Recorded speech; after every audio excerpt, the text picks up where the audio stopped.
नमस्कार। आईपा के मंच पे आप सबका स्वागत है। मैं हूं आसिफ रिजवी। आईपा यानी all Indian progressive politics association एक ऐसा संगठन जिसका मकसद है देश की प्रगतिशील राजनीति को बढ़ावा देना।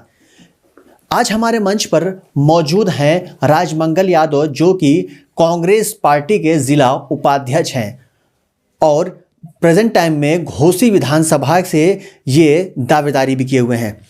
आइए आज हम हमारे मंच पे, आईपा के मंच पे जो है मौजूद हैं राजमंगल यादव जी। राजमंगल यादव जी, जो राजनीति का जो प्रचलन चल रहा है मौजूदा हालात में, इससे आप कितना संतुष्ट हैं? देखिए, सबसे पहले मैं आपको और आपके मीडिया के साथियों को धन्यवाद देना चाहूँगा कि जो आप जेन्युइन क्वेश्चन के लिए लोगों से रूबरू हो रहे हैं। देखिए, आज के मौजूदा हालात राजनीति के इतने बिगड़ चुके हैं कि अब जनता भी इससे बहुत दुखित है। गांव गिराव आम जनमानस इससे बहुत त्रस्त है। नेता राजनीति में अपने घोषणा पत्र में बहुत सारे वादे करते हैं, लेकिन उसे पूरा नहीं करते हैं। इससे आम जनमानस भी बहुत असंतुष्ट दिख रहा है। अच्छा, हर दल अपने आप को लोकतांत्रिक कहता है, क्या वास्तव में दल लोकतांत्रिक है? देखिए, लोकतांत्रिक के बात पर वास्तव में अपने अपने दल की अपनी अपनी एक मर्यादाएं और सीमाएं होती हैं। हम ये नहीं कहेंगे कौन लोकतांत्रिक है, कौन अलोकतांत्रिक है, लेकिन निश्चित रूप से लोकतांत्रिक होने की सारी मर्यादाओं को लोग तार कर रहे हैं।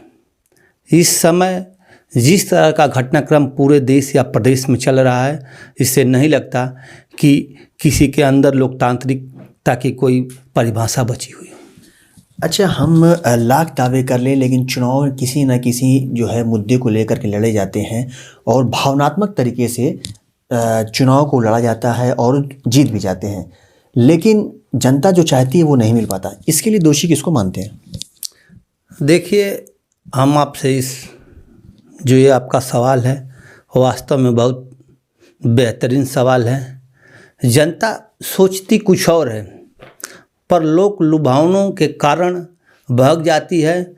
स्वर्गीय कल्पनाथ राय जी कहा करते थे हमेशा कि जनता अपने दिक्कत परेशानी और असुविधाओं की खुद दोषी है, खुद भागी है वह।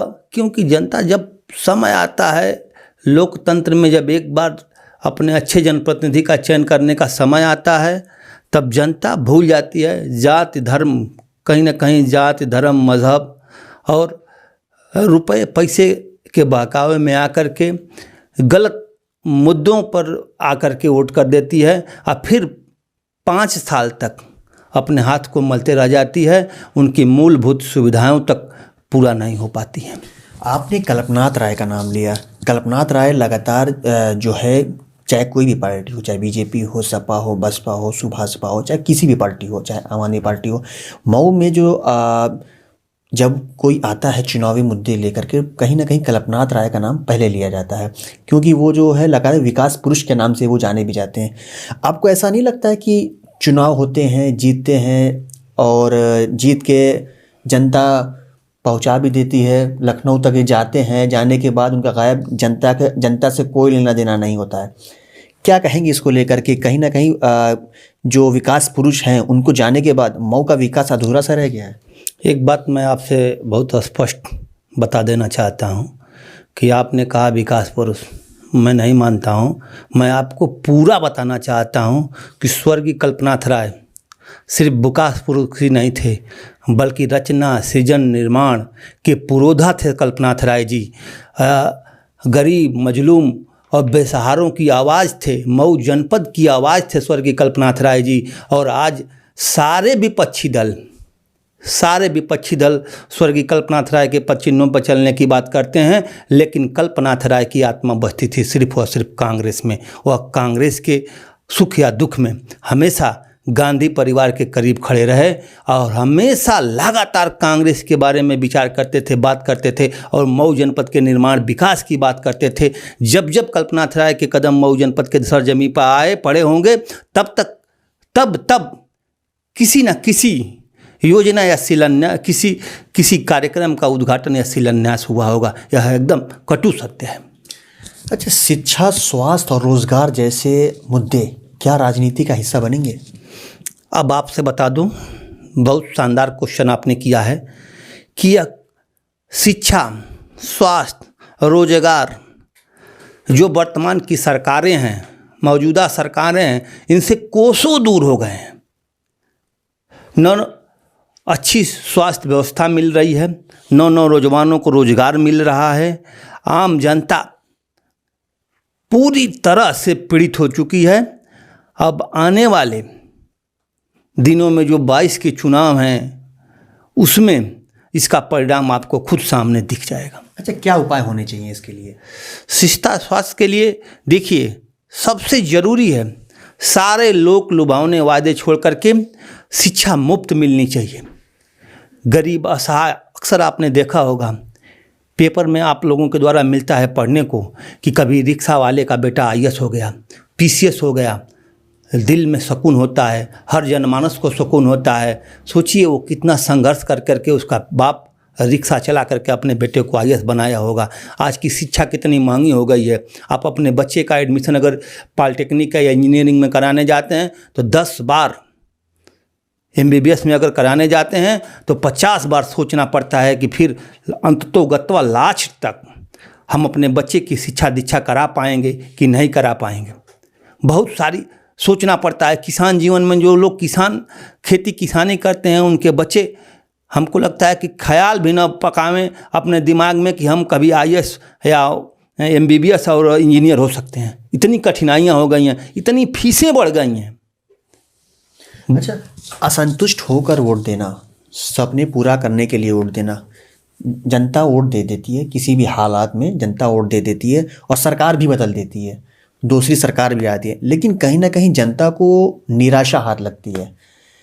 इसके लिए क्या करे जनता, क्या करे? आखिर जनता इतनी त्रस्त हो चुकी है कि जनता को जो मिलना चाहिए, अभी तक कितनी कोई भी सरकार आई हो, ऐसा नहीं कह रहा जो मौजूदा कोई भी सरकार आई हो, लेकिन जनता को वो नहीं मिल पाता है जो जनता चाहिए। क्या कहेंगे इसको लेकर के? देखिए जनता चाहे देश की हो, चाहे प्रदेश की हो, चाहे जनपद की हो, बड़ी भावात्मक होती है। जनता हर पार्टी के मैनिफेस्टो, घोषणा पत्र को सुनती है, पढ़ती है, सभाओं के माध्यम से सुनती है, उनके पंपलेट के माध्यम से देखती है, इसके बाद उसके आधार पर वोट करती है। अब ये कौन जानता था कि भारतीय जनता पार्टी की सरकार बनी तो 15 लाख देने का वादा किए थे लोग। क्या मिला है आपको 15 लाख? नहीं मिला है। हमारे किसी भाई को 15 लाख मिला? अच्छे दिन आए। किसानों की स्थिति देख लीजिए आप, बद से बदतर हो गई है। किसान मारा फिर रहा है, उसका अनाज नहीं बिक पा रहा है, उसको खाद के लिए लाइन लगाना पड़ रहा है। कड़वा तेल की स्थिति देख रहे हैं, गरीब के थाली से दाल और सब्जी आप देख सकते हैं। आप घर में जाकर सर्वे करिए, झुग्गी झोपड़ियों में सर्वे करिए, गरीब के थाली से दाल और सब्जी गायब हो चुका है। चटनी रोटी से काम चला रहा है गरीब। आप बताइए, अच्छे दिन की वादे करने वाले, देने वाले लोग की स्थिति ये रही तो जनता तो बहकावे में आएगी ही आएगी। अच्छा, क्या युवाओं को राजनीति में तरजीह देना, राजनीति बदलने के लिए काफ़ी होगा? नेतृत्व देना उसका जीता जागता हुआ उदाहरण है। आदरणीय प्रियंका गांधी जी ने 2019 के उपचुनाव में जब यहाँ घोसी से गवर्नर हुए थे माननीय फागू चौहान जी बिहार के, तो यहाँ रिक्त हुई थी सीट।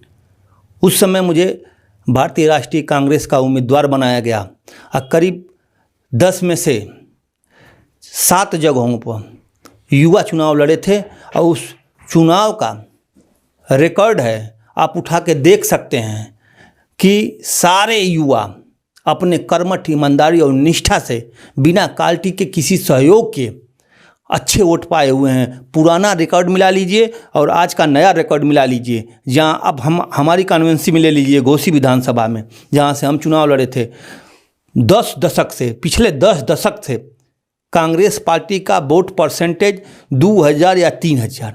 लोकसभा में 4 विधानसभा, एक बलिया की विधानसभा आती है, फिर भी 12,000 वोट मिलते थे।